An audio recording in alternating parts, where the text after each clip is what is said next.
games Godzilla Challenge 1 and 2 were made in 1987 by Toho for the Video Challenger.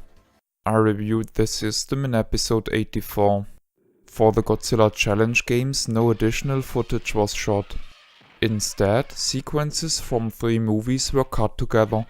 The video you are going to see is recorded from the original VHS tapes transmitted to my capture card via YPBPR. As such, the video might be the highest quality version of the footage in the whole internet. Please remember that video on VHS is stored in an S-video-like fashion, but with much more compression using a color under technique. As such, the video quality is not very high. In the bottom of the screen are 3 sectors labeled LT, HT and EA. As soon as colored bars appear in these sectors, it means that the footage shown in the screen may interact with the gun. LT and HT indicate targets which yield in a moderate or high amount of points upon being shot respectively. EA means that the screen shows areas which damage the player as soon as the gun is pointing at them.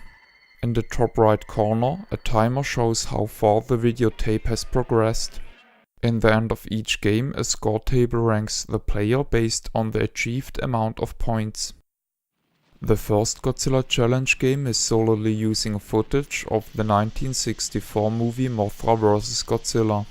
In this game, Godzilla is the bad guy and has to be shot. Godzilla is appearing from the ground and starts a rampage in an industrial district.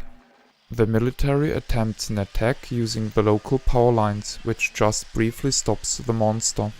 Godzilla then reaches the egg of Mothra and attacks it. Mothra appears from the sky and protects the egg, but dies in the process. The egg cracks open and 2 Mothra larvae hatch. They manage to cover Godzilla in silk, which causes it to fall into the sea where it disappears. Godzilla Challenge 2 uses footage of the movies Ghidorah, the Three-Headed Monster of 1964 and Terror of Mechagodzilla of 1975. The game consists of 2 independent halves, each using one of the movies. In both of these, Godzilla is one of the good guys and fights other monsters. The first part starts with the appearance of King Ghidorah. While King Ghidorah destroys a city, a Mothra larva appears and tries to stop it without success. Godzilla and Rodan join the fight, and together the trio is able to force King Ghidorah to retreat. In the second half of the game, a Titanosaurus, an alien spacecraft and Mechagodzilla are destroying a city.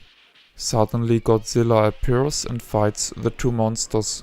First, Godzilla is able to destroy Mechagodzilla and then succeeds in dispelling the Titanosaurus into the sea.